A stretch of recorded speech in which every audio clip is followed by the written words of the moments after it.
गणपतये नमः। जय माता दी दोस्तों। आज नवरात्रि का 6वां दिन है और आज हम एकादशो अध्याय अर्थात 11वां अध्याय 11 चैप्टर पढ़ेंगे। इसमें देवताओं द्वारा देवी की स्तुति तथा देवी द्वारा देवताओं को वरदान दिया गया है। तो आइए शुरू करते हैं। जय माता दी। मैं भुवनेश्वरी देवी का ध्यान करता हूँ। उनके अंगों की आभा प्रभात काल के सूर्य के समान है और मस्तक पर चंद्रमा का मुकुट है।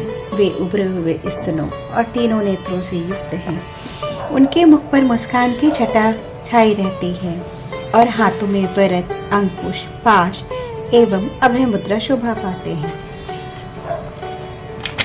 ऋषि कहते हैं, देवी के द्वारा वहाँ महादेवताधिपति शुंभ के मारे जाने पर इंद्र आदि देवता अग्नि को आगे करके उन कात्यायनी देवी की स्तुति करने लगे। उस समय अभीष्ट की प्राप्ति होने से उनके मुख कमल दमक उठे और उनके प्रकाश से दिशाएं भी जगमगा उठी थी। देवता बोले, शरणागत की पीड़ा दूर करने वाली देवी हम पर प्रसन्न हो। संपूर्ण जगत की माता प्रसन्न हो। विश्वेश्वरी, विश्व की रक्षा करो। देवी, तुम ही चराचर जगत की अधीश्वरी हो। तुम इस जगत का एकमात्र आधार हो, क्योंकि पृथ्वी रूप में तुम्हारी ही स्थिति है। देवी, तुम्हारा पराक्रम अलंघनीय है। तुम ही जल रूप में स्थित होकर संपूर्ण जगत को तृप्त करती हो। तुम अनंत बल संपन्न वैष्णवी शक्ति हो। इस विश्व की कारणभूता परामाया देवी, तुमने इस समस्त जगत को मोहित कर रखा है। तुम ही प्रसन्न होने पर इस पृथ्वी पर मोक्ष की प्राप्ति कराती हो। देवी, संपूर्ण विद्याएं तुम्हारे ही भिन्न भिन्न स्वरूप हैं। जगत में जितनी स्त्रियां हैं वे सब तुम्हारी ही मूर्तियां हैं। जगदम्बी, एकमात्र तुमने ही इस विश्व को व्याप्त कर रखा है। तुम्हारी स्तुति क्या हो सकती है?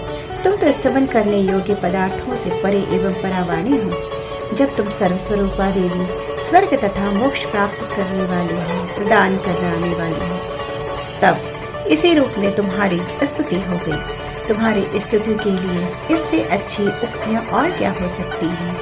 बुद्धि रूप से सब लोगों के हृदय में विराजमान रहने वाली तथा स्वर्ग एवं मोक्ष प्रदान करने वाली नारायणी देवी, तुम्हें नमस्कार है। कला, काष्ठा आदि के रूप से क्रमशः परिणाम अवस्था परिवर्तन की ओर ले जाने वाली तथा विश्व का उपसंहार करने में समर्थ नारायणी, तुम्हें नमस्कार है।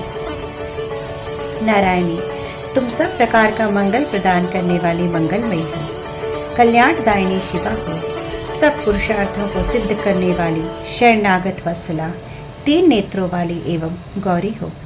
तुम्हें नमस्कार है।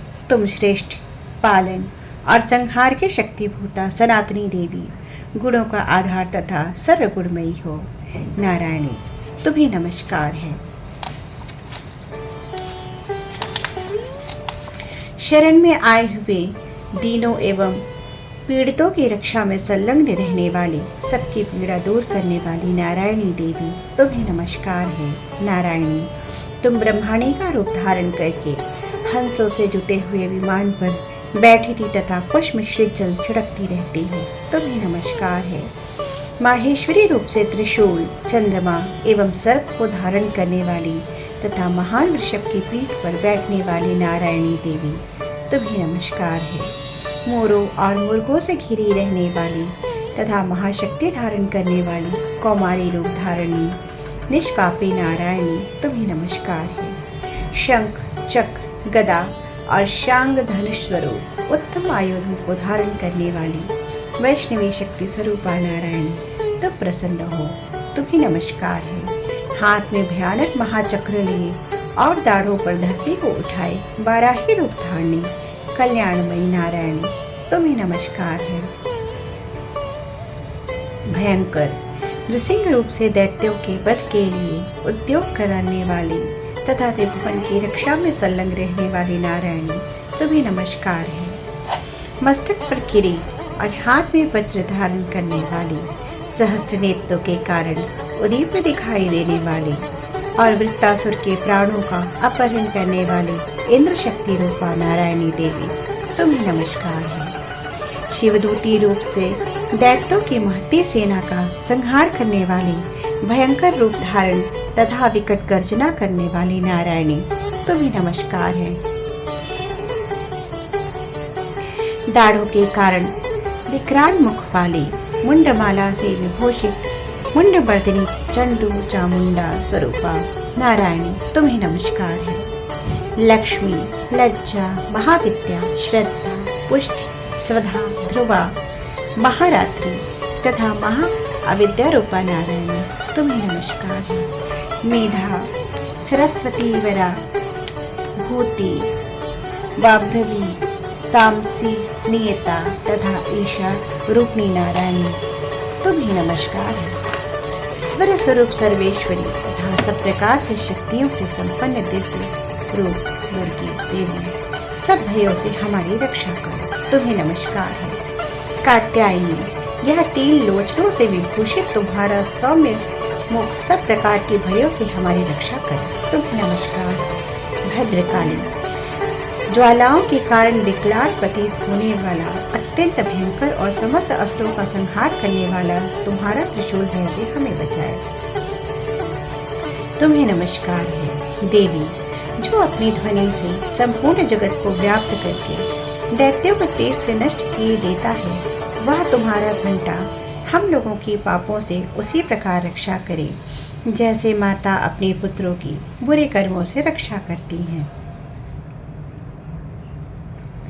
चंडिके, तुम्हारे हाथों में सुशोभित खड्ग जो असुरों के रक्त और चर्बी से चर्चित है, हमारा मंगल करे, हम तुम्हें नमस्कार करते हैं। देवी, तुम प्रसन्न होने पर सब रोगों को नष्ट कर देती हो और कुपित होने पर मनोवांछित सभी कामनाओं का नाश कर देती हो। जो लोग तुम्हारी शरण में जा चुके हैं उन पर विपत्ति तो आती ही नहीं, तुम्हारी शरण में गए हुए मनुष्य दूसरों को शरण देने वाले हो जाते हैं। देवी अम्बिके, तुमने अपने स्वरूप को अनेक भागों में विभक्त करके नाना प्रकार के रूपों में जो इस समय इस धर्मद्रोही महादैत्य का संहार किया है, वह सब दूसरी कौन कर सकती है।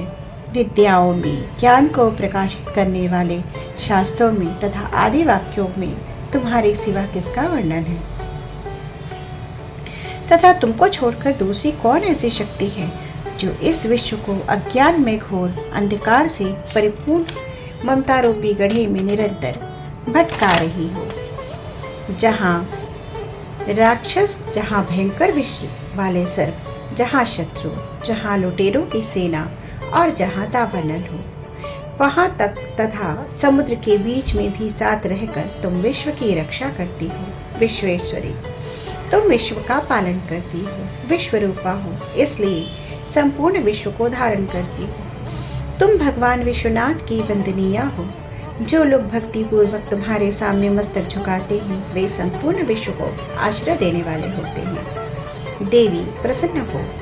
जैसे इस समय असुरों का वध करके तुमने शीघ्र ही हमारी रक्षा की है, इसी प्रकार सदा हमें शत्रुओं के भय से बचाओ। संपूर्ण जगत का पाप नष्ट कर दो और उत्पात एवं पापों के फलस्वरूप प्राप्त होने वाले महामारी आदि बड़े बड़े उपद्रवों को शीघ्र दूर करो। विश्व की पीड़ा दूर करने वाले देवी, हम तुम्हारे चरणों में पड़े हुए हैं, हम पर प्रसन्न हो। त्रिलोक निवासियों की पूजनीय परमेश्वरी, सब लोगों को वरदान दो। देवी बोली, देवताओं, मैं वर देने को तैयार हूँ। तुम्हारे मन में जिसकी इच्छा हो वह वर मांग लो। संसार के लिए उस उपकारक वर को मैं अवश्य दूंगी। देवता बोले, सर्वेश्वरी, तुम इसी प्रकार तीनों लोकों में समस्त बाधाओं को शांत करो और हमारे शत्रुओं का नाश करती रहो। देवी बोली, देवताओं, वेवस्त मनवंतर के 28वें युग में शुंभ और निशुंभ नाम से 2 अन्य महादैत्य उत्पन्न होंगे। तब मैं नंदगोप के घर में उनकी पत्नी यशोदा के गर्भ से अवतीर्ण हो विंध्याचल में जाकर रहूंगी तथा उक्त दोनों असुरों का नाश करूंगी। फिर अत्यंत भयंकर रूप से पृथ्वी पर अवतार ले मैं वैप्रचित्त नाम वाले दानवों का वध करूंगी। उन भयंकर महादैत्यों को भक्षण करते समय मेरे दांत अनार के फूल की भांति लाल हो जाएंगे। तब स्वर्ग में देवता और मर्त्यलोक में मनुष्य सदा मेरी स्तुति करते हुए मुझे रक्तदंतिका कहेंगी। फिर जब पृथ्वी पर 100 वर्षों के लिए वर्षा रुक जाएगी, पानी का अभाव हो जाएगा, उस समय मुनियों के स्तवन करने पर मैं पृथ्वी पर अयोनिजा रूप में प्रकट हो जाऊंगी और 100 नेत्रों से मुनियों को देखूंगी। अतः मनुष्य शताक्षी इस नाम से मेरा कीर्तन करेंगे देवताओं। उस समय मैं अपने शरीर से उत्पन्न हुए शाखों द्वारा समस्त संसार का भरण पोषण करूंगी। जब तक वर्षा नहीं होगी तब तक वे शाख ही सबके प्राणों की रक्षा करेंगे। ऐसा करने के कारण पृथ्वी पर शाकंभरी देवी के नाम से मेरी ख्याति होगी। उसी अवतार में मैं दुर्गम नामक महादैत्य का वध करूंगी। इससे मेरा नाम दुर्गा देवी के नाम से प्रसिद्ध होगा। फिर मैं जब भीम रूप धारण करके मुनियों की रक्षा के लिए हिमालय पर रहने वाले राक्षसों का भक्षण करूंगी, उस समय मुक्ति मुनि भक्ति से नतमस्तक होकर मेरी स्तुति करेंगे। तब मेरा नाम भीवा देवी के रूप में विख्यात होगा। जब अरुण नामक दैत्य तीनों लोकों में भारी उपद्रव मचाएगा, तब मैं तीनों लोगों का हित करने के लिए 6 पैरों वाले असंख्य भ्रमरों का रूप धारण करके उस महादैत्य का वध करूंगी।